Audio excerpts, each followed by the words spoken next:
And now, it's time for another Dice Tower review with Tom Vasel.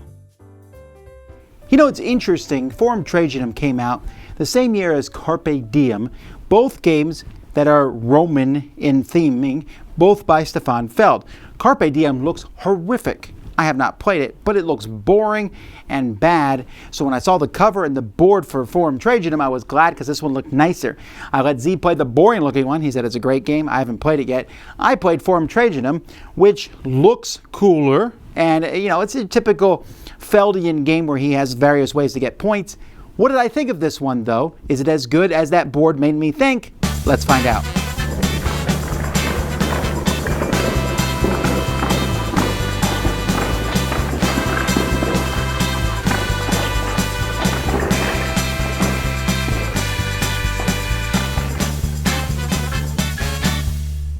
So here's the main board of the game. This shows like a communal building area. There's different building tiles that are out there, tracks where people will keep things, a point scoring track along the outside of the board, and then this place where you'll be keeping track of the main phases of the game and some cards for each of those. Each round of the game, players are going to be working on their own colonia area here. Now, the way this works is you'll notice that players are going to start with a citizen tile here, which kind of gives you a special ability depending on where you put it. You're also going to start with a whole bunch of tiles out here on the board in these rows and columns. Columns are marked with white symbols. The rows are marked with dark. Each round of the game, you'll be drawing 2 cards. These cards let you pick up 2 of these tiles, one from that row, one from that column. So maybe I'll take this one from the white column and this one from that black road. I'll look at these. And these are going to give me different resources. So, for example, this gives me a yellow worker, and it gives me a white tribune.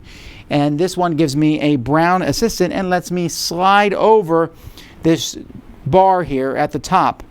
So my reputation of sorts. So you're going to pick one of these tiles to keep, and then you're going to pass the other one to the player on your left. You'll get one too. So if the yellow player passes me this one, I'm then going to place these in front of me and choose one of them to play on my turn. So let's say that I take the yellow and the white tile, the yellow worker and the white tribune here, so I get those resources. Now on my turn, I can also build a building down here. Now there's different kinds of buildings that I can build. Since I have a yellow worker, I can build a single yellow building, and I just have to put it in an empty space. I have a gray one here, and I can use that to build a gray building, and there are 4 different types of gray buildings.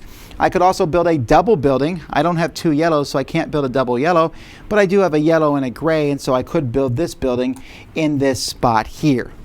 There's a couple things to note here. I could have actually built in any color because you can always spend an assistant to change a worker's color to something else. So maybe I'd want to change that to a blue worker so I could put out this building here. The tribunes can also be used for other things. I can use them, if I have 2 of them, to use both of these tiles rather than just one. Or I can use one to ignore the streeter that I was given from the card and pick one from any spot there. Now, building the different gray buildings is going to give you special abilities. If you build a triumphal column, you're going to score points. There's going to be a number here based on what third of the game it is on top of Trajan's column here. 3 for the first third, then 2, and then 1. That's how many victory points you'll get, plus the number of citizens that you have over here at any given point. Some of these tiles can become citizens and be put over here also. The other 3 tiles here are going to allow you, the Library, Basilica, and Market, are going to allow you to move up on the track here, which is going to give you the benefits of the space you move on or a space that you've moved before. And after a while, once you get there, they're just going to start giving you victory points. But these tracks can give you some pretty cool bonuses. When you build a color building, you're going to send out an envoy, a tile that you've already used on the board on that color in these groupings of color houses out here. Now, the first envoy that's put out can be put out anywhere.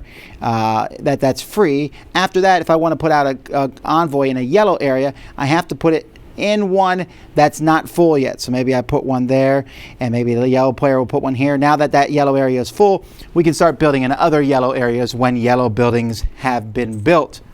If you're the person who finishes it, who puts the last building in an area, you'll get a bonus, which is shown up here. Now you want to put guys next to eagle spaces if possible, because at the end of a round in intermediate scorings, you're going to get points for those. And one of the special abilities, if you have the right citizen out, is you'll score for being diagonal to those. And there's even some that let you put the envoy directly on the eagle itself. When the stack of cards for each era runs out, then there's going to be kind of an intermediate scoring. However, you're going to have to pay a coin for each row that has a citizen in, or else you turn them over and you won't get their special abilities anymore.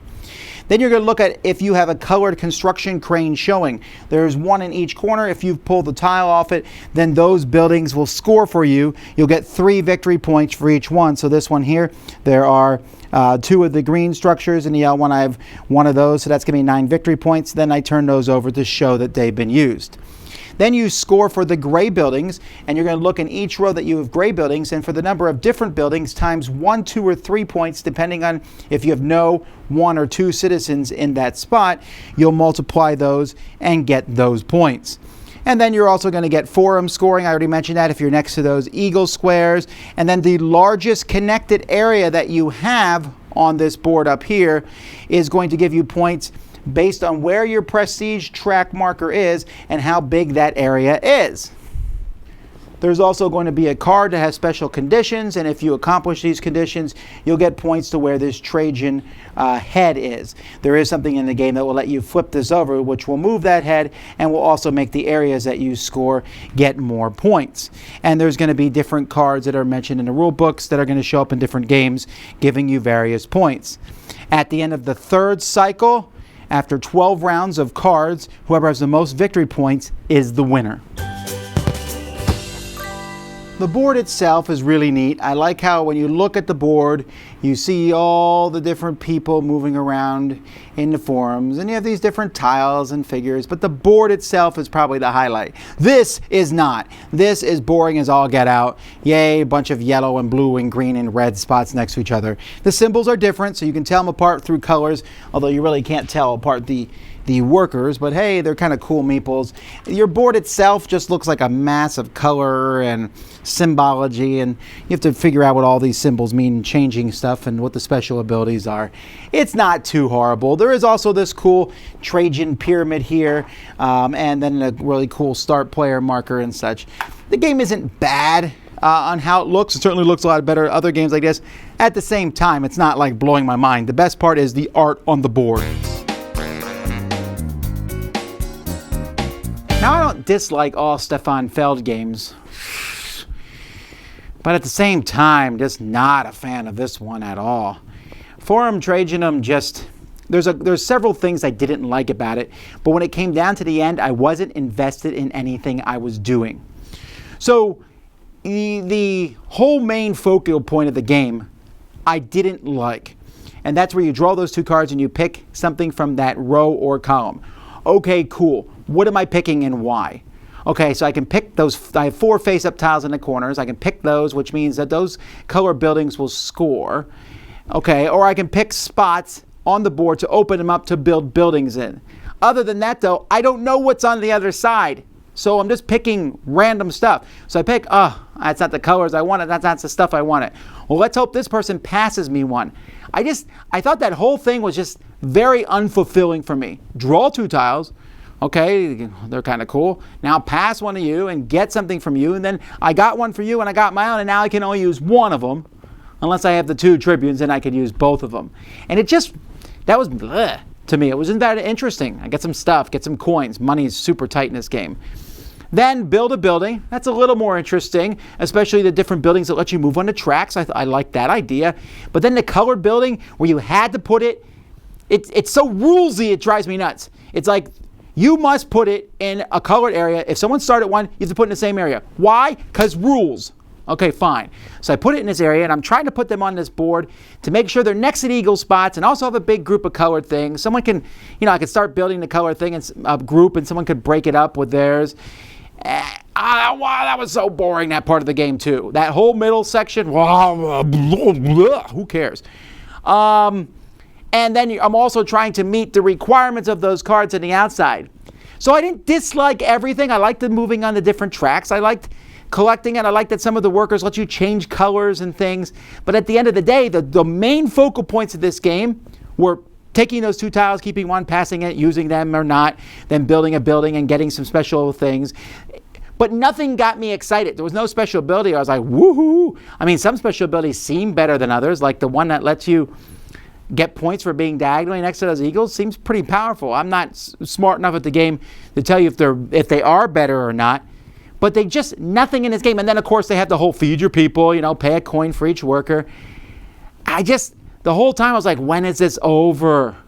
I wasn't invested in it. I found the main, a lot of these games, people say, oh, you told me you don't like Euro games. I don't mind a Euro game, right? Most Euro games have some sort of gimmick to them.